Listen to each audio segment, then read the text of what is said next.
Esto que trae Hellinger cuando va a contar sobre los órdenes y trae esta frase, ¿no? De primero el orden, después el amor. Entonces, él dice que el amor es hacer ese pase eterno de generación a generación y solo puede suceder fluidamente en las relaciones si cada uno está ocupando su lugar. Si falta alguien, hay desorden, por lo tanto no va a poder fluir ese amor, ¿sí? Entonces, para poder hablar de los órdenes, los divide en 3 órdenes. Y cuando los explica, se explican de la siguiente manera, que nosotros ya lo venimos viendo, ya vimos el primero, vimos el segundo, y vamos a ver el tercero, así que lo que voy a hacer es un pequeño repaso del primero y del segundo para poder llegar al tercero. Existe una conciencia personal y una conciencia familiar o arcaica o del alma, como le quieran llamar. En la conciencia personal está lo que conocemos. Entonces, el primer orden desde la conciencia personal le llamamos vínculos. ¿Por qué? Porque los vínculos, desde esta conciencia personal, es lo que conocemos, como por ejemplo, nosotras somos hijas de una mamá y un papá, podemos tener hermanos, por ejemplo yo, ¿no? Tengo un hermano mayor, hijo de mamá y papá, hasta ahí es lo que siempre conocí, lo que siempre supe. Yo era la segunda, mi hermano varón era el primero, ese es el relato, ¿sí? Bien, desde la conciencia familiar, arcaica o alma, llámenle como quieran, desde la conciencia amplia donde todo tiene que ocupar su lugar y eso es lo que aparece en el campo, el primer orden es el que llamamos el de pertenencia.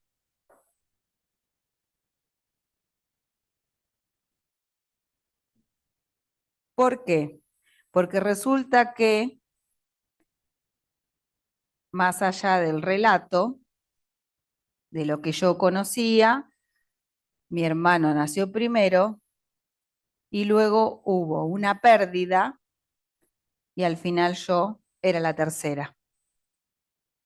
Entonces, el no nacido también pertenece.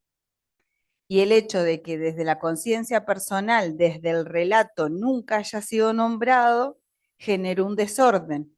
En este caso, que yo pensara durante muchísimo tiempo que era la segunda, y resulta que soy la tercera. ¿Sí? Es un ejemplo para poder contar el orden y hacerlo rápidamente. El segundo orden, desde la conciencia personal, desde lo que conocemos, es la jerarquía. La jerarquía puede ser vertical o horizontal. En la jerarquía vertical, la abuela llega primero, mamá llega después, yo vengo después. En la horizontal, mi hermano llegó primero, después está el no nacido, después estoy yo. Bien, eso es lo que conocemos normalmente. ¿Cuántos hermanos tenés? 3. ¿Qué número de hijas yo? Yo soy la del medio, yo soy la segunda, te dice, ¿no? Es como, eh, no sé, ¿tenés hermanos? Sí, mi papá tiene 2 con su primer mujer y luego con mi mamá somos 3, en realidad somos 5 de papá, 3 de mamá, ¿sí? Lo que se conoce en esa jerarquía, ya sea vertical u horizontal. En el caso de la conciencia familiar arcaica o alma, en el segundo orden hablamos de dar y recibir.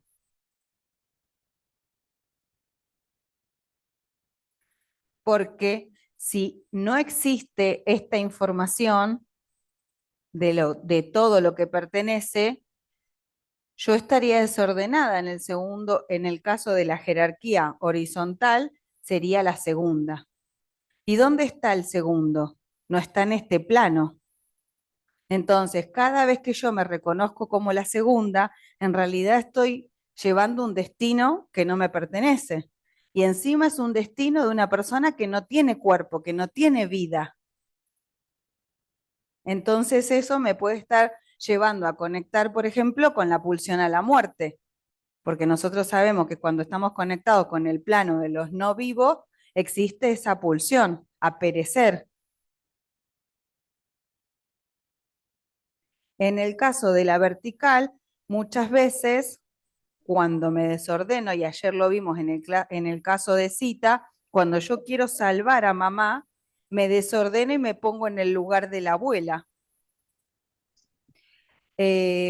Laura decía, ¿dónde está la abuela? Apenas entró la representante de Cita, hizo 2 pasos para atrás. Nosotros sabemos que cada paso es una generación. Automáticamente Cita fue a representar a su abuela. O sea, la abuela estuvo en el campo. Cuando ella hace 2 pasos para atrás y se posiciona como su abuela, ok, digo yo, está bien, está implicada ahí. Imagínense esto. Tita viene no sé, cuenta su historia y sabemos que tiene una mamá y que tuvo una abuela y toda la situación que contó, ¿no? Hasta ahí teníamos una claridad de la conciencia que tenía Cita a nivel personal del vínculo. Pero en la pertenencia, cuando ella se posiciona en el campo, automáticamente, físicamente, incluso al dar 2 pasos para atrás, muestra su implicancia, muestra el enredo que tiene con la abuela. Está viviendo el destino de su abuela. Cuando ella mira para adelante, encima fue el mismo posicionamiento que hizo el representante de Matías, mirar al mismo puntito, al mismo ganchito que hay acá en la pared. Y sin embargo se sentía totalmente diferente. En el caso de Matías, yo pude sentir que era una energía masculina, por eso lo traje a Mauricio y lo posicioné ahí. Pero en el caso de la abuela o de Cita, cuando miraba para acá, sentía que no miraba específicamente a alguien, sino que miraba para adelante, para la vida, para el futuro. Y ahí es donde yo vine y me posicioné en ese lugar para a ver si lo que yo sentía era así o no. Y de repente, ¿qué hizo la representante de Cita? Dio 2 pasos para adelante. Se posicionó en ella, se representó en ella. Y ahí dije yo, ok, ahora sí empezamos la constelación.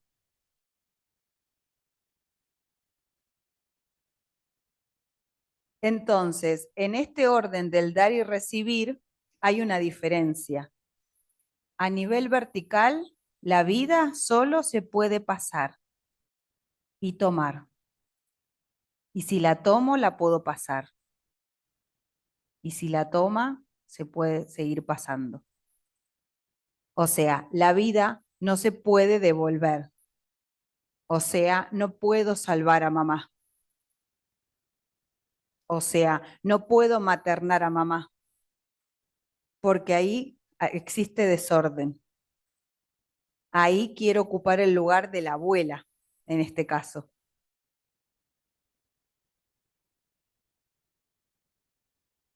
Esto en la vertical. En la horizontal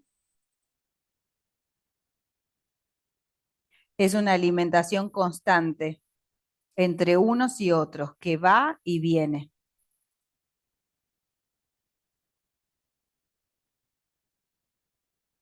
Normalmente en los hermanos lo trabajamos con esta frase donde los mayores dicen a los menores, yo de acá vengo,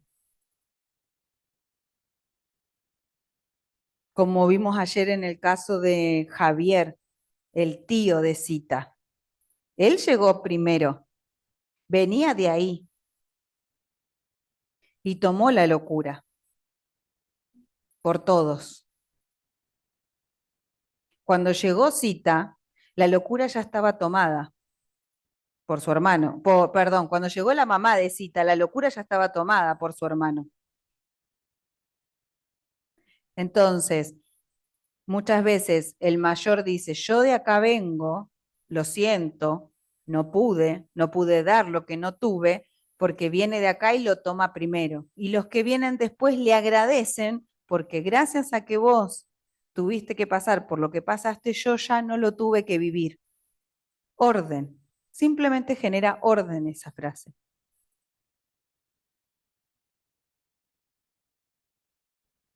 Otro concepto que trabajamos en la horizontalidad, en esta retroalimentación constante de dar y recibir, que es diferente a lo vertical, es el concepto de prioridad. En la jerarquía, mi hermano es primero, después el no nacido y yo la tercera. Pero en prioridad, el último tiene la prioridad. Si hay 3 hermanos y nace el cuarto, el que acaba de nacer tiene la prioridad. ¿Por qué? Porque necesita la atención que ya se le dio al primero cuando nació, que ya se le dio al segundo y al tercero, y ahora le toca toda la atención, toda la energía, toda la disponibilidad al último. Lo mismo en las parejas. Tuvo una mujer, fue la prioridad. Después vino otra, ya la prioridad la tiene la siguiente, la última. ¿Se entiende? Es diferente el orden en relación a la prioridad. Bien. Y por último, hoy lo que vamos a ver es el tercer orden, que a nivel de conciencia personal lo podemos ver como las normas y leyes. Hay muchas formas de llamarles. Yo hoy le contaba a los chicos, antes se hablaban de 5 órdenes, después de 4 órdenes. Hay una división de 4 órdenes que habla de pertenencia, jerarquía, dar y recibir, normas y leyes, y termina ahí.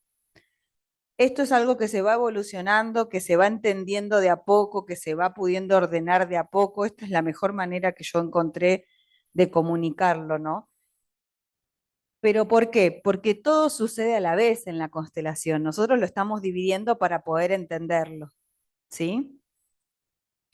Bien, esas normas y leyes a nivel de la conciencia personal lo podemos llamar como lo que está explícito en los sistemas. Yo le contaba a los chicos, por ejemplo, que en mi familia no se puede nadie sentar a comer con el torso desnudo, los varones en cuero, como se suele decir, ni las mujeres en bikinis. Es como, ya es algo que está súper instalado. O sea, yo me crié con mis abuelos y ellos lo remarcaban y te sancionaban si lo hacías, pero después ahora somos nosotros, entre nosotros los hermanos o incluso hasta mis sobrinos, donde si alguien se sienta a la mesa con el torso desnudo, ponete una remera o sacate la gorra. Los varones que a veces usan gorra, que se saquen la gorra también, ¿no? Como que son costumbres familiares. Se dice, todos lo sabemos, los abuelos, mis padres, nosotros, mis sobrinos, mis hijos, todos. Es algo que se dice. Ahí está en la conciencia personal, ¿sí? Es lo que conocemos de las reglas de la familia. Siempre también contaba que antes solía tenerlo en el libro guardado, que era un papelito que hizo mi hija con 6 años, que decía algo así como las normas de la casa.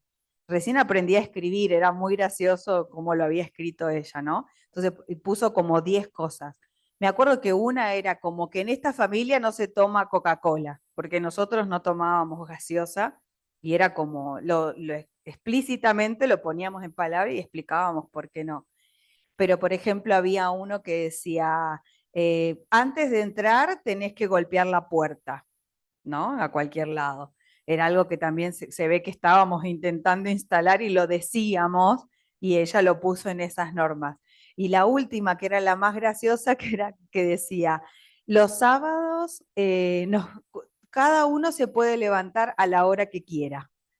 ¿No? Era como que era el día donde ella sentía que no había horarios y que muchas veces cuando ya era más grande decía, me gustaba levantarme y cuando me empecé a hacer la leche sola y irme ahí al living y poner la tele y tomarme la leche como si fuese grande sola mientras ustedes dormían. Y por ahí nosotros como padres nos desesperábamos por querer acompañarla en ese momento y resulta que para ella era un planazo, ¿no? Pero bueno, ella hacía esta asociación de que el fin de semana había horario libre para levantarse, en la semana corríamos con el colegio, horario y demás. Entonces, ese listado de normas que ella hace, yo me doy cuenta que es algo que está explícito, que está dicho, que está puesto en escena. Ahora, en las lealtades invisibles, por lo general, está camuflado, no está dicho.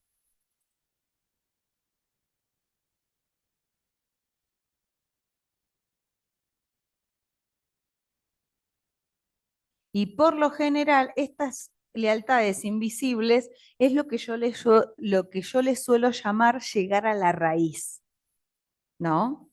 Entonces, por ejemplo, si en la lealtad invisible, que no está dicho o no está puesto de manifiesto, pero de alguna manera todos respondemos a eso, por ejemplo, en el caso de que está muy mal visto quedar embarazada y no estar casada, si eso en algún momento ocurrió, es lo que genera un desorden tal vez, porque resulta ser que, voy a poner un ejemplo, que mi hermano no era hijo de mi padre. Hubo otra persona que era su padre y que como no tenía una relación formal con mi madre, no fue aceptado por la familia y embarazada, ponele, se conoce con mi papá y le pone su apellido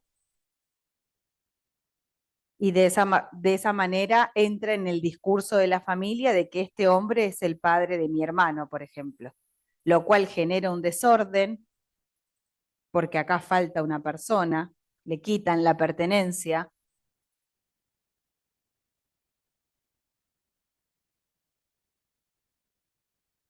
Entonces, generalmente lo que vamos observando en las constelaciones es que esa raíz codificó algo que después hizo que se pasara de generación en generación, como siempre digo, repitiendo los sentires.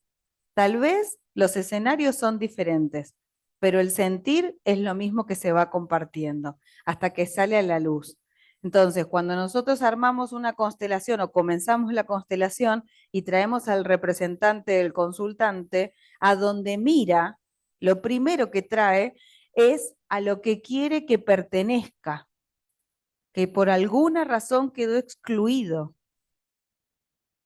El primer amor de papá, el hijo no nacido.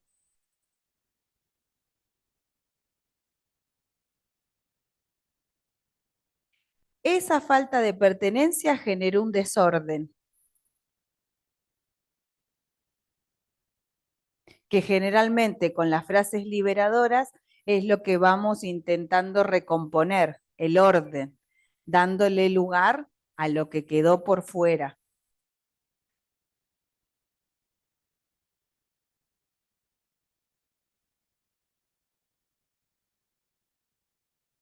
Y muchas veces al encontrar ese desorden es que llegamos a la raíz, vamos más atrás y encontramos dónde puede haber comenzado esto. Hellinger antes subía hasta, él hacía en teatro, en las constelaciones, subía hasta 100 personas arriba del escenario, porque configuraba hasta la séptima generación. Con el tiempo se fue dando cuenta que si iba hasta la tercera después del consultante, era suficiente para encontrar una raíz, que si bien podría haber sido instalada mucho más atrás, en otra generación, en la sexta, la séptima, ya con esa era representativa como para poder trabajar todo el sistema. Por eso siempre se dice que en una constelación se liberan 7 generaciones para atrás y hasta 7 generaciones para adelante. A veces es necesario indagar hasta llegar a la raíz. Otras veces, menos es más. Por ejemplo, en el caso de Matías, el primer chico que consteló ayer, cuando la madre se pone en medio y cierra los puños y se nota que está muy enojada, se notaba que había algo ahí por la razón que esa mujer se ponía en medio. Yo solamente llegué a decir, ella aprendió esto, aprendió a ponerse entre el padre y el hijo. Por eso lo tiene tan instalado.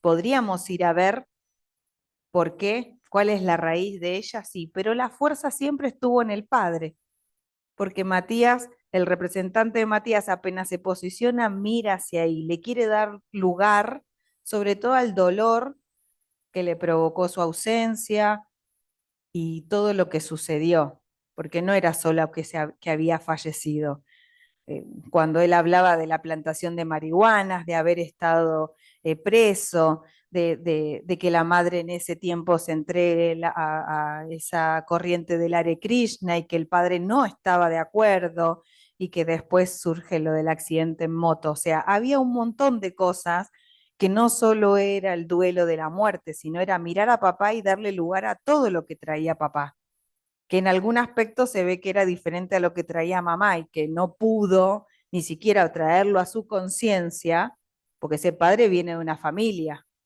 que trae una serie de leyes, de normas también. Entonces no podía darle lugar a esa parte que él tiene adentro, porque la mamá, obviamente, al no estar el padre, había ahondado en su línea, le había dado todo lo que ella creía que era lo mejor.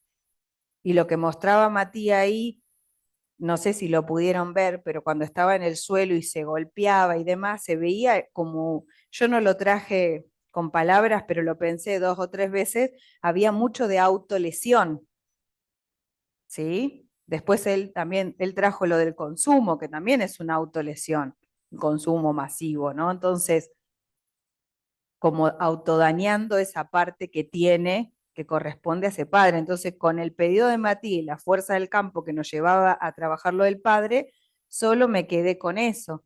Pero seguramente si seguíamos indagando, podíamos ver mucho más. Por eso digo, a veces no podemos llegar hasta la profundización de esta raíz o esta lealtad invisible porque es necesario empezar por el principio, que es darle lugar a lo que está totalmente atrapado ahí. Es una caja de Pandora. Después seguís abriendo y ustedes mismas lo estarán haciendo con sus propias historias. ¿Sí? Ahora, en las lealtades invisibles sucede toda esta contrariedad que muchas veces podemos ver, por ejemplo, en temas de abundancia. Una familia humilde, trabajadora, pero que la verdad pasó mucha carencia, 3 generaciones, vos venís de ahí, eso ocurrió 3 generaciones antes que vos, hoy tenés la oportunidad de ser abundante, de estudiar, de emprender, de trabajar, incluso de tener dinero, una buena posición y no lo podés disfrutar, no lo podés vivir. ¿Por qué? Porque nosotros siempre decimos que lo difícil es hacerlo diferente. Estamos todo el tiempo pidiendo permiso, viendo por qué no lo estamos pudiendo hacer de otra manera, ¿no? Pero si nosotros sabemos de dónde viene, de dónde venimos, vamos a poder entender por qué a veces nos cuestan algunas cosas. Entonces, si acá hubo una familia que pasó mucha necesidad y 3 generaciones delante está viviendo la persona algo totalmente diferente, muchas veces simplemente ir a mirar ahí de dónde viene, honrar la pobreza, la necesidad, la desidia que tuvo para poder hoy vivir con lo que tiene, con la abundancia que tiene. Pero si uno vive como si eso nunca hubiese pasado en su sistema, negando que uno tiene las células dentro, que tiene las memorias de todas las faltas, es como cuando A veces en algunas sesiones trabajamos cuestiones y terminamos diciendo, la guerra terminó. Hay personas que viven como si la hambruna o la guerra estuviese hoy aquí, porque se despiertan esas memorias dentro nuestro y aunque el escenario sea totalmente diferente, no nos podemos escapar de lo que traemos. Sí, Lau. Eh, em, Quería preguntarte, porque es un poco lo que yo estoy tratando de averiguar en mi caso, que a veces no es resonar con la historia o repetir la historia, a veces es al revés, ¿no? Puede ser una familia con abundancia, pero donde hubo eh, estafas entre los mismos familiares y que entonces alguien de una posterior generación no, no pueda llegar a una abundancia por alguna lealtad invisible, pero que está haciendo lo opuesto para preservarse. Total. Sí, puede tener un miedo interno a tener bastante y por eso traicionar o ser traicionado, porque eso es lo que trae su Claro. sistema. Entonces, muchas veces, por ejemplo, en una familia eh, de ladrones, robar es lo que te hace sentir que perteneces. En una familia donde hay abusos, abusar de alguien o ser abusado es lo que hace que sientas que perteneces, que formas parte, porque sos como ellos. Entonces, en el tema de las lealtades invisibles, como no existe lo bueno y lo malo, las veredas que hablaba ayer yo, el posicionamiento de un lado y del otro, realmente vos podés ponerte del lado que quieras. Podés ser abogado, podés trabajar en tribunales o podés ser ladrón. Ambas responden a la misma raíz.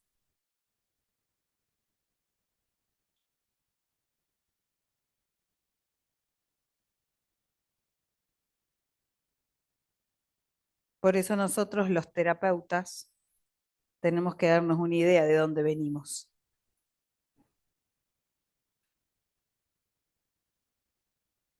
Porque siempre, siempre, los progénitos, los que venimos después, estamos compensando lo que otros pusieron en falta o generaron algún destino diferente.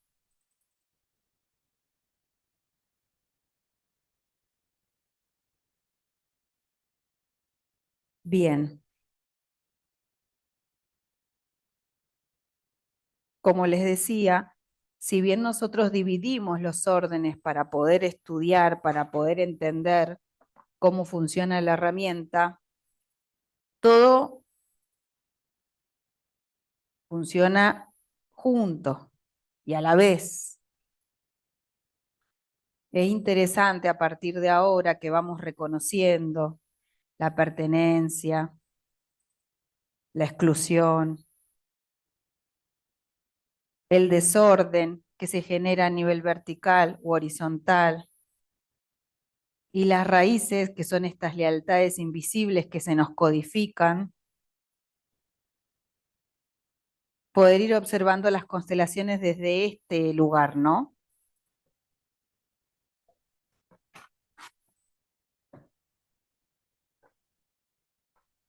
Porque nosotros siempre pensamos que es cuestión de una persona. Matías necesitaba incluir a su padre.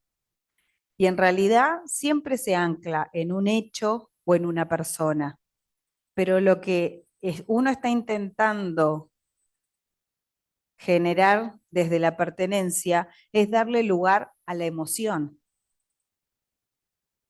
Entonces, por eso les digo, a veces menos es más o empezamos por el principio. Primero, Matías tal vez va a tener que ver ahí cuál es la emoción retenida en relación a todo lo que sucede con su padre o mucho de lo que sucede con su padre. pero luego con el tiempo puede venir a ver otra cosa que le genera, que es a partir de la ausencia de su padre, ¿qué pasó con su madre? Entonces, son diferentes emociones en relación a un mismo hecho, una misma persona. Miriam, ay, no tenés el micro activado todavía. Ahí Ahí. está.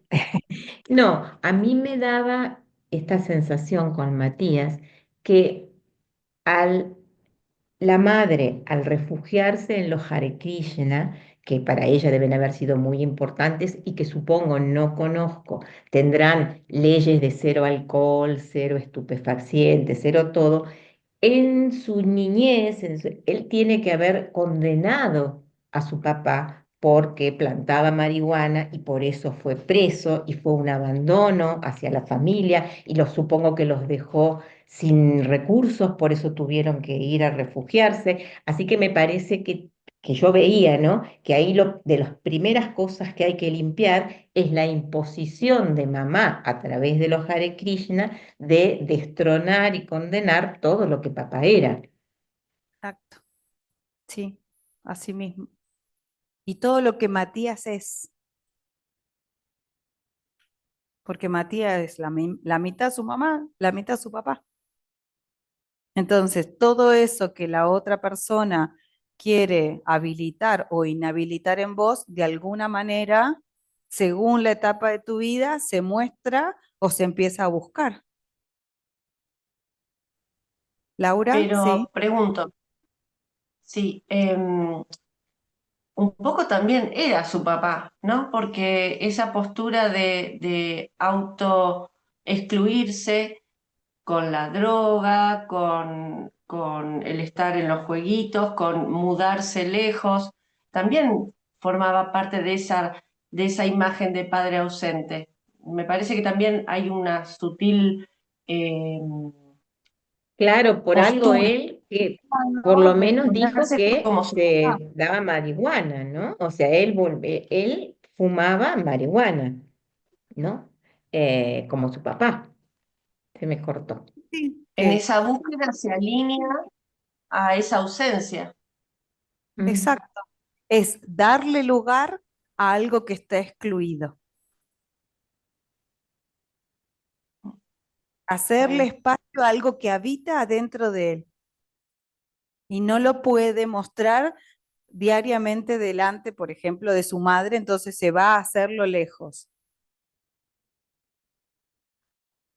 O el consumo de lo que sea para evadirse.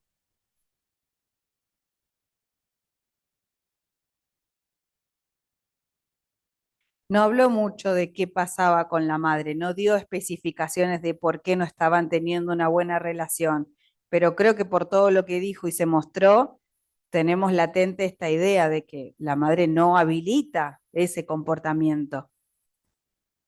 Ahora, ese comportamiento surge por arte de magia, ¿no? Porque él viene de ese papá. Entonces, eso es lo interesante de la lealtad invisible.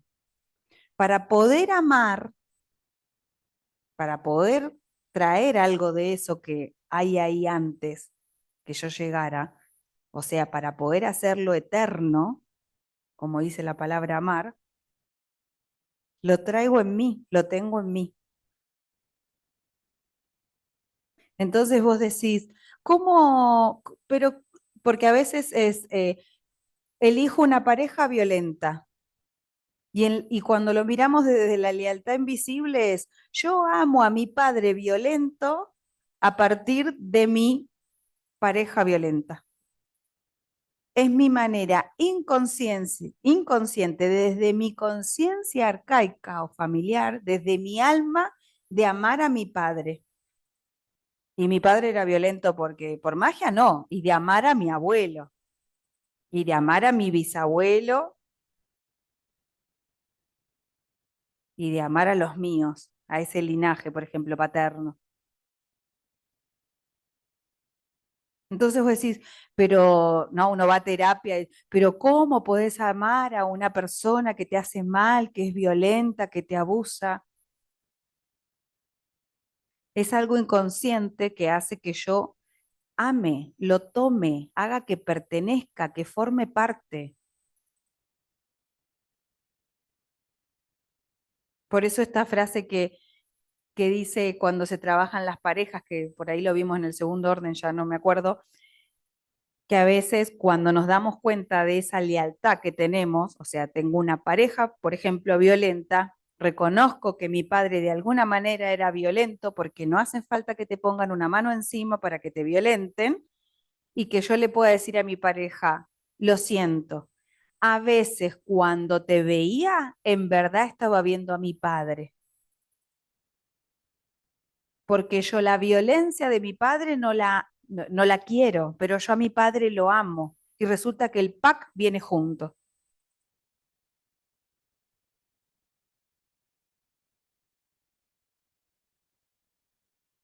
Y que muchas veces nos pasa con una pareja, ¿no? Que es un encanto en un 89%. Ahora el otro 11% es violento, es abusivo, y uno siempre elige. Uno siempre anda eligiendo. Y siempre digo, cuando uno le dice que sí a algo, le está diciendo que no a todo el resto. Entonces, recordemos que nosotros en el campo nunca vemos ni lo bueno ni lo malo, ni lo lindo ni lo feo. Eso es conciencia personal.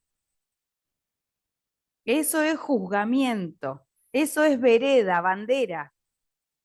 Ahí otras cosas, otro plano, otras herramientas. Nosotros estamos hablando en el plano del alma, que quiere que todo forme parte, que quiere darle lugar a la verdad, lo hablamos ayer. Porque esa persona abusiva o violenta no es abusiva o violenta porque nació así. Viene de algún lugar, nació en algún lugar. Generalmente el más violento es el que más miedo tiene. Generalmente el más abusivo es el que menos apego recibió. Y busca el calor, busca el contacto, busca el placer a la fuerza. Entonces, si nosotros podemos ir a ver de dónde viene eso y le podemos dar lugar, vieron que ayer Cita lo dijo en un momento, dijo, en un momento pude tener compasión por mi tío Javier y se angustió y sintió. ¿Saben qué? Con las constelaciones lo único que a veces necesitamos es eso, poder mirar, o sea, poder ver de dónde venimos, de qué estamos constituidos y ser un poco compasivos. No sé si es como el huevo o la gallina, yo no sé si es ser compasivo por el tío Javier o ser compasiva por mí misma y lo que tengo adentro. Porque uno generalmente se quiere escapar de eso, quiere señalar para afuera y los quiere apuntar a todos, porque ella me hace, porque él me hizo, porque... Pero resulta que todo eso también está adentro. Por eso también después traíamos el concepto de disponibilidad y Cita lo pudo decir, eso me pasa con mi hijo, como que siento que le quiero dar todo, pero me cuesta estar ahí.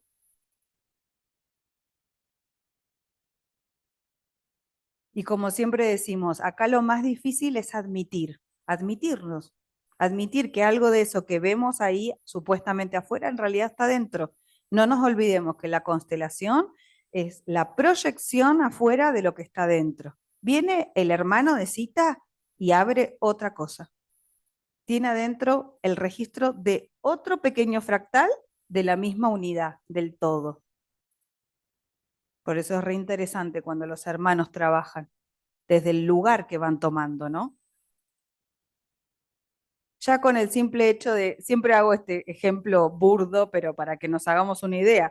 Yo siempre digo, cuando llega el primero no había ni pizza papa. Cuando llega el tercero ya había, no sé, encima no me sé los nombres de los utensilios de cocina. Ya había espumadera, pizza papa, bastidor, cuchara de madera, o sea, ¿no? Algo así sería. Bien, entonces, para terminar esto de los órdenes. Por lo general, cuando empieza la constelación, el representante del consultante va y mira hacia un lugar. Hacia ese lugar que mira, podemos decir que representa el primer orden, que es el de la pertenencia. Hay algo que no está pudiendo formar parte y uno está implicado, enredado en traerlo, en mostrarlo, en hacerlo presente, en que forme parte. Generalmente esa ausencia, esa exclusión genera un desorden. Un desorden en la jerarquía vertical u horizontal. Un desorden en el dar y el recibir. Si mi mamá no estaba disponible, va a ser muy difícil que yo sea una madre disponible para mis hijos, porque no tengo ese registro dentro. Yo siempre digo, si yo tuve una mamá 50% disponible y capaz que yo puedo estar hasta un 55% disponible para mis hijos. Mucho más se los dejo a ellos para que puedan estar disponibles de mis nietos, si se trabajan, ¿no? Pero es muy poco a poco. No puedo dar lo que no tengo.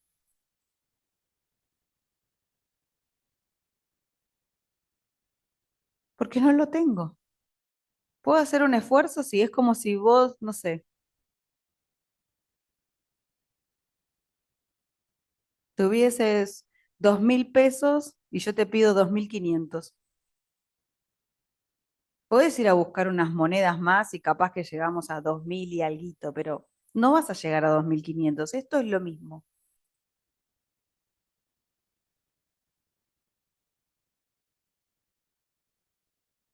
Entonces, lo primero que observamos en la constelación es a lo que se le quiere dar pertenencia. Lo segundo que podemos ir observando es el desorden que genera esta falta de pertenencia. Y lo tercero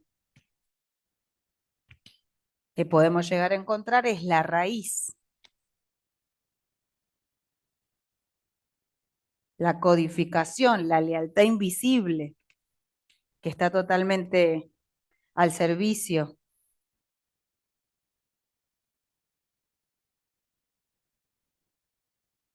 de conocer qué pasó con esta exclusión, dónde se originó esto que quedó por fuera.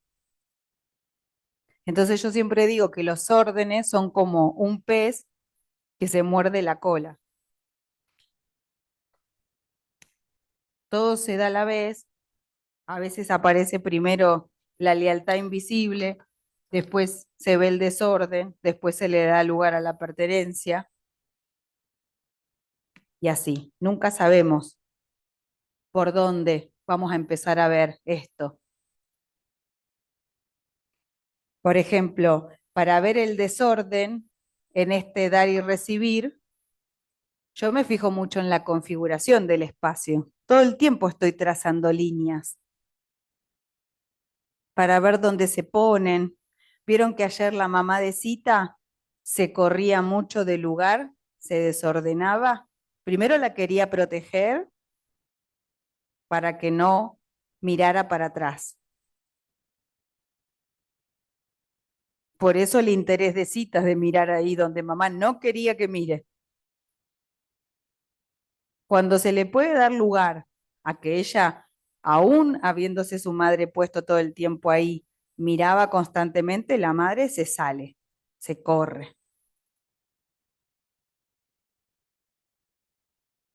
Después Cita puede ser hija y viene y se recuesta sobre el regazo de su madre. Y la madre después va y se pone como al lado del hermano. Recién ahí se reconfigura el orden. Entonces el espacio te va mostrando mucho dónde puede estar el desorden.